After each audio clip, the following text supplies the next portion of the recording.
might just have bad internet. Welcome to our Wednesday evening Bible study. Sorry for the lateness, a little bit of a technical difficulty, but we're going to be looking at the Gospel of Luke the first time today for the next 3 weeks. Jesus is the greatest person who has ever lived, has the greatest story that could ever be told. It would make sense that people hear about this and want to tell a story. So want to tell the story. And so people will come with their perspective. Now, note, Luke says he investigates carefully and he puts it in an orderly way, an orderly account.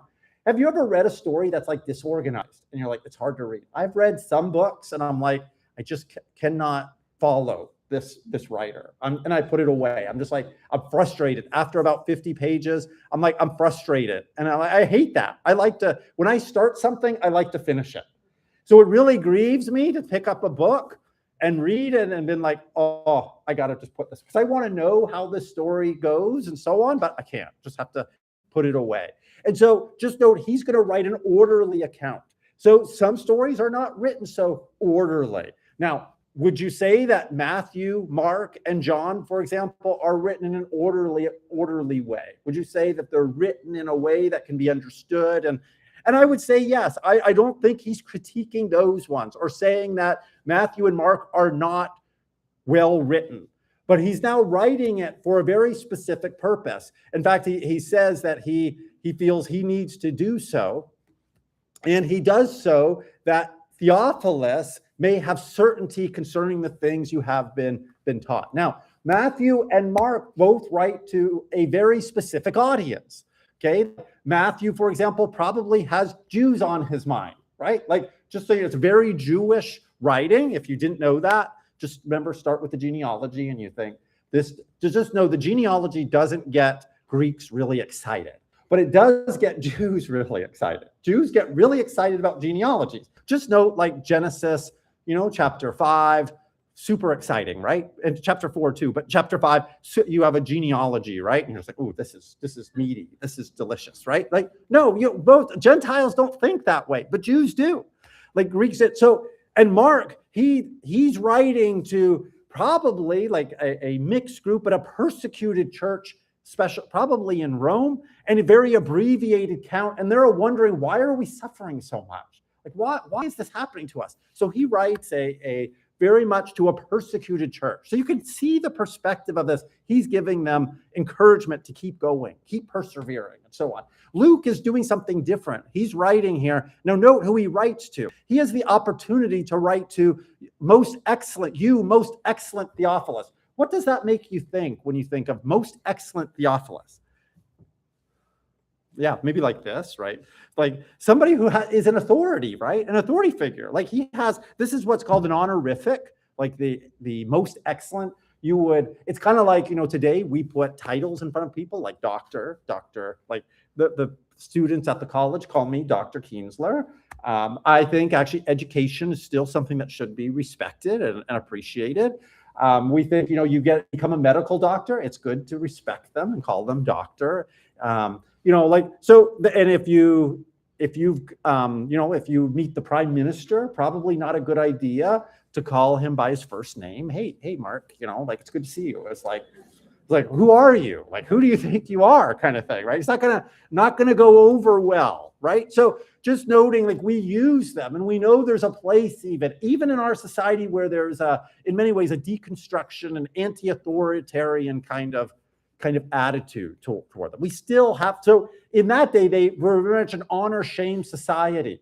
And so this idea of using most excellent Theophilus is saying that this is a person in high position. It would be something, it could be like a prefix, could be like a mayor kind of position, could be a governor kind of position. There's a number of roles that would fit this kind of title. Could be pretty high and it could be very high. Could be a judge, for example. We don't exactly know what position Theophilus held, but we do know that there's a change that takes place between Luke and Acts. So if you take a look at Acts 1, you note that the honorific is dropped. And it's not because now they're on a first name basis and now he doesn't need to use this honorific. It's likely that he has lost his position.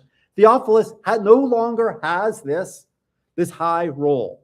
So that's what has changed even between the writing of Luke and the writing of Acts. So if you note, he said in the very first words, in the first book, O Theophilus, I've dealt with all that Jesus began to do and teach. Now note, he doesn't have this high position anymore. So just write to who you write is going to color how you write, right? To who you're writing to. So if I'm writing to my kids, it's going to look different than if I'm writing even to the church, or if I'm writing to my school or to my boss, or for example, to my MLA or my MP or that kind of thing. I'm going to write differently, right? Now, fortunately, we have AI to help us with that. Just imagine, like you write something, you say, now put this in a way that would be, respectful toward my MLA, or so, just something like that, or to this audience, right? And it will help you actually tailor that. And you feel good about it because you're like, I hit that mark. It gives the appropriate atmosphere to this. So he's writing with it. Just understand he's right. This history, it takes a lot to understand this. He's writing likely to somebody who has understanding because they have been taught. They've learned. Theophilus is not someone who doesn't know, hasn't been to school. He has been. And so it's a high level of Greek, but it's also written to someone who has this level to understand. So are you basically saying that he sent this gospel first to this guy, like a proofreader? Not so much a proof. Actually, he's the type of person that has been sent to. And so to understand, it may be just know, so we don't know exactly that relationship. It could be that Theophilus paid for the writing of Luke and Acts. That's one theory. We don't know. It doesn't tell us.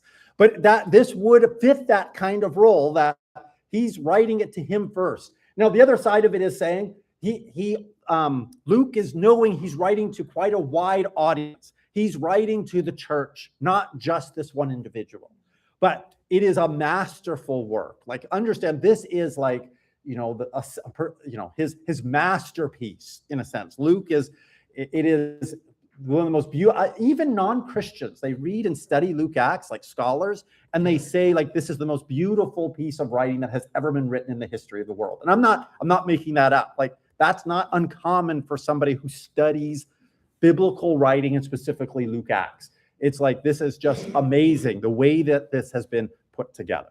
So what is his relationship to Theophilus? Well, we see in some ways what is the purpose of this book? That you may have certainty concerning the things you have been taught. Now, that means that it goes to all disciples, all believers, those who have some education. Likely Theophilus is a believer. He's likely has received instruction. And that also kind of goes with the idea that he may have helped with the payment, with the cost.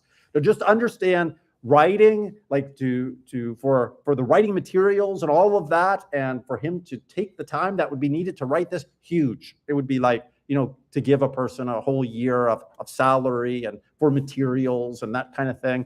That's probably about what we're looking at. And it would have been quite expensive, not like today where, things are lesser in that sense. Though if you're going to go to Bible college, for example, it's pretty expensive, isn't it? It's not that cheap. If you go on to do, for example, a master's, it's expensive, right?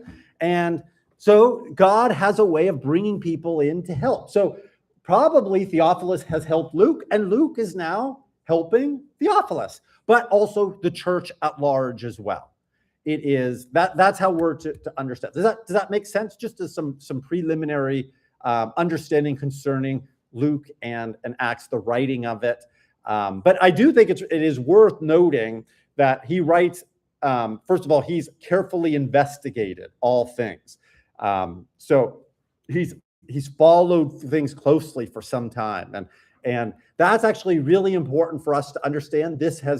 He has done this very carefully. Now, just don't what would that look? Today, we would put it on a computer and type, and we might send it to people. You might put it on a Google Doc and say, hey, can you give some edits to this and incorporate it, right? All kinds of different ways. What would they have done, do you think, in the first century?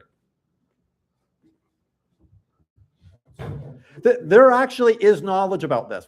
This isn't just simply guesswork. There were actually wax tablets that people could write, and then they could transfer that onto a more permanent record. And the wax tablet, the reason why it's a wax tablet is important is it would be temporary, kind of like, remember you had chalk tablets before? Like some of you may have been old enough to actually use a chalk tablet. I don't know, like, but do you understand what I'm talking about? No, some of you are like, what in the world? Like, no, experienced, you know, a chalkboard kind of thing that you would write notes on. It was kind of, it was kind of like that. What's that now? You had one of those. There you go. So it was that sort of thing. And they had ways, and some of them were larger, and they had ways of actually collaborating. It's very possible that he wrote these things down and even had a team to help him with it. Like, understand, Luke's gospel is actually incredibly impressive. It's just how anybody could write any of this is amazing. We know it's the Holy Spirit help also using all the talent and gifts of Luke, and perhaps even the community as well. Like, who would have taught Luke? Anybody know? Just before we go on here, who was Luke's mentor, tutor, teacher? You know, who do you think? Anybody know? It wasn't who? Paul. Now, two people. I would say Jesus. He actually claims in, for example, Galatians, that he received his gospel from Jesus directly. Now, that's Paul. Paul received his gospel directly.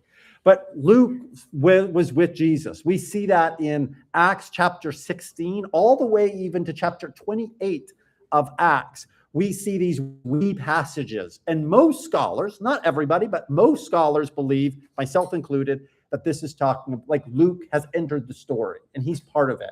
He's one of Paul's co-workers that go with him. So anyway, okay, that's enough about these first four verses. Maybe that's enough. Okay, so we should expect this to be well written. And you know what we do? Of all the Gospels, this is perhaps the only one that was actually intended to be read. All the other Gospels were intended to be heard. The reason why this is actually important is because it's written with a sufficiently high Greek that it would have been hard for people to retain everything. Whereas Mark and Matthew and John are written a little bit, it's easier. There's actually cues to help us to understand the way that you would understand it audibly. Whereas this one is written more in a scholarly kind of fashion, in a way, a consecutive order in which you would read it and even reread it and reread it. Okay, so just to understand a little bit different, this one again fits more the history and a history that is read. And because of the complexity of this gospel, that fits actually quite well. Now, that doesn't mean it couldn't be heard. The percentage of people in that day, in the first century, that could read is actually, we don't know exactly, depending on the context, city, and so on, somewhere between 10 and 30% could read. Even in Jewish settings, it was actually quite low. At one time, it was thought that Jewish settings, almost everybody could read. That's definitely not the case. Much lower, maybe as high as 30%. But in most settings, you had 10 to 30%. So you had to have somebody that would be able to read and then explain it and teach it and that sort of thing. So Luke is writing this to Theophilus, perhaps as someone who also can teach it. He's going to be someone who will gain confidence and then can also present this to other people in the form of reading it to them and explaining it to them as well. Okay, so, and yeah, Abby? No. So as far as order goes, everything is debated, but 90% of scholarship thinks that Mark was first. Okay, even maybe a little bit more. Like, I'm going actually back about almost 25 years ago. That was the thought was 90% of scholars thought that Mark was first. Now, I think actually it's continued to grow. I think there's even fewer holdouts, you could say, that most would agree Mark is the first written gospel, written between 50 and 55 AD, which is absolutely incredible. Jesus dies 30 to 33 in there. And that it's just amazing that within 20 years, the first gospel is actually written out and being circulated. That's what I'm saying. It's an amazing an amazing thing, so close to the actual events. So Mark is first, likely then Matthew. Most think Matthew. Luke was using some of the same material of Matthew, or using even Matthew. Now, I say that in a very positive way. They thought of each other very highly.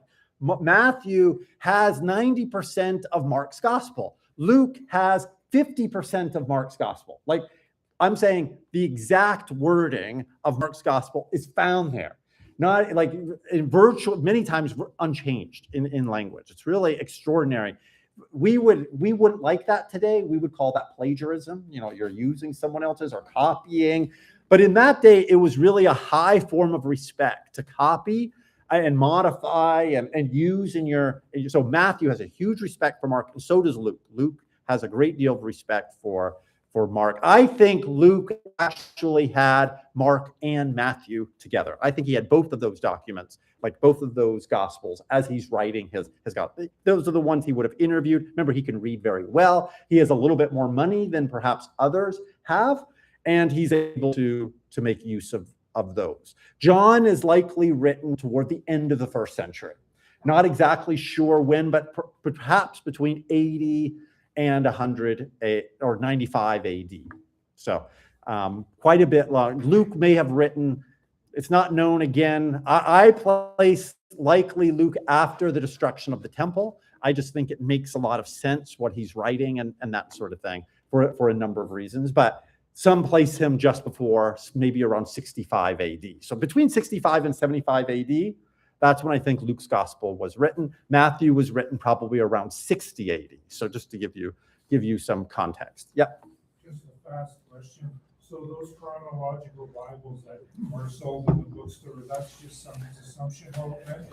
Well, definitely. All of that kind of stuff is now breaking down the gospel into the right kind of time order. It's written, remember, for 21st century Christians, in order to, like, when did things actually happen? But in doing so, you're breaking up the gospel from that context and placing it in a new one. I actually don't think that's helpful. That's not how it was intended to be read. And so now you have a different story told in a different way, with time being the most important kind of controller.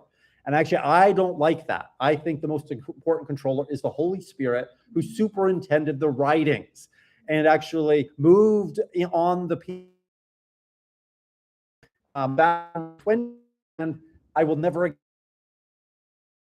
that helpful to me. So its original context. That's where it's